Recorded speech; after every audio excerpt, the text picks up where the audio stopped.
And are you refreshed? Good. Now what? Thank you, Abraham. Nice to be back. You're always out there on the leading edge with us. We always look forward to these conversations. Well, I have some interesting things to discuss since the last time I was here last year. Okay, I've been bopping along pretty good, meditating daily. I meditate every day except the days that I don't, probably like everybody else. And things are going along fine for me until a big piece of contrast showed up in late November, which required me to have emergency brain surgery. And it was a disease called hydrocephalus, which means it's water on the brain, and it's characterized by three symptoms, three W's: wacky, wet, and wobbly. I never got wet, I didn't lose continence, but I got wacky and I wobbled a lot. Esther must have it too.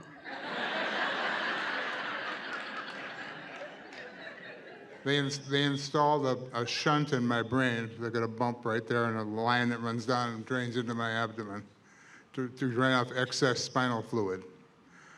My recovery from that, according to everybody in the hospital and rehab, was almost record pace in terms of getting better. And also, I've mentioned the last few times I've been in the hot seat, I've been struggling to get up because of my back. Much better, thanks to the physical therapy that followed this surgery. So that was leading thing. So now I'm bopping along pretty well, and from out of the blue comes I think I've been getting out ahead of this problem, probably through my meditation. What's happened is I've been watching a cancer blood marker for 2 years.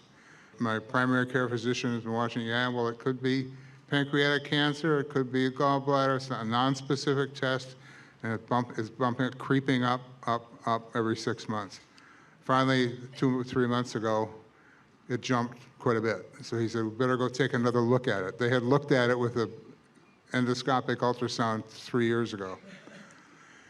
Went for electronic ultrasound, looked at it. Even before going in, he says, your numbers are nowhere near high enough to have cancer. Mine was 300 and change, and the big numbers are 1,000. We don't care. You don't care. We don't care. Anyway, he said, I'm sure it's still nothing. When he came back from doing the electronic ultrasound, he said, you have cancer in the pancreas. The good news is it's in the body of the pancreas, or out on the tail, rather than the head of the pancreas. People who have trouble surviving have cancer in the head of the pancreas, and there's not much they can't operate. Mine's operable. So I'm having an operation that's scheduled for after this cruise. We almost didn't come on the cruise because of it, but through some fluke, when my wife takes care of all the reservations, she forgot to get insurance for the cruise. So there was a financial factor of not going on the cruise, and You're trapped like a rat. and the surgeon said it's not an emergency, so here we are. So that the chance, only 1 in 10 diagnosed patients have this operable thing. So I feel like I should be screaming with luck, but I'm still fighting the voices that come in, the negative emotion that comes in. I need more help staying positive, and that's why I'm here, and I think that's probably why you picked me. I don't know. It is. You offered some words that we liked a lot. You said, I suppose I've been getting out ahead of it. We're going to tell you a story that's going to feel slight and maybe almost too whimsical for what this situation should be evoking from us, which it will not. Jerry and Esther some years ago had some chickens, which attracted some skunks.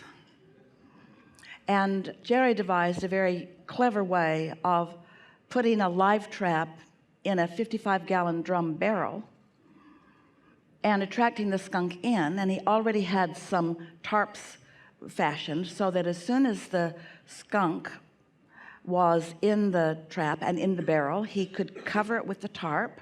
The two of them put a big tie around it and hauled it out to a place that they newly named Skunk Holler. They hauled many skunks there, started a whole new skunk community. But to do that, they needed a way to haul the skunks. So they bought a terrible looking truck from a teenager who had used it to race in the mud with. And every square inch of the truck had damage on it. But it made a really good skunk mobile. Who you going to call? Skunk Busters was Esther's motto. She wanted to start a business. We'll haul your skunks. We have a way to do it. And so eventually they renovated that truck. They put all new pieces on it. They made it look like a new 66 Ford truck that had just come off the showroom floor. And it was really a beautiful, beautiful truck. And one day they were carrying something in a trailer from Dallas. This was some years ago, and came all the way back. It was a big cargo on a trailer behind this truck. And after they dropped off the cargo and the trailer, they were driving up the freeway, and the truck broke an axle, and it made rooster sparks in the darkness and didn't damage the truck. The wheel went up in the wheel well, and they were right in front of the dealership that would repair the truck. And when they looked at the axle, it was about the size of a silver dollar, the broken axle, and there was just one little line across it where there was metal that had just broken. So they'd been driving that truck around on an axle that was about to break for about 3 years, and had hauled a trailer with a big cargo on it. And when that happened, it made them for a moment feel lucky or fortunate, certainly, but it also felt like a little risk, and why hadn't we known about that? Then they asked us about things like that, and we said, things of a physical nature, because of the resistance in your physical world, and you want that resistance. It's how your Earth stays in orbit, and it's why you don't fly off into space every morning.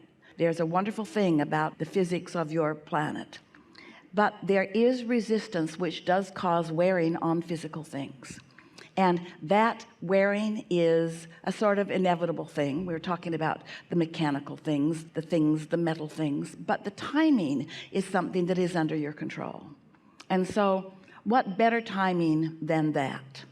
And so we encourage them to celebrate the timing of it, the being out ahead of it, rather than the physical things that happen, the physical nature of it. And we want to tell you exactly the same story. They were your words, I suppose. You said that I am out ahead of it. And of course, you are physical beings. You know you are moving through this physical life experience, but you have more to say about it than any of you are really willing to accept. And so we think you've been saying plenty about it. And we think that through the path of least resistance, things have been unfolding for you in what feels to us like a near perfect way. And so. I have a wonderful wife who takes care of me wonderfully. I fear for her too in this situation because her late husband died of pancreatic cancer. So it's like almost feels like a double whammy. It feels like I'm in a movie or something. I'm going to wake up and it's all going to be over with. Well, we don't usually go off into the vortex and tell you what's there, but you're not going to die of pancreatic cancer. Hooray. You're going to fall off the stage. No. We tried to stop you, but no, you want to come up here.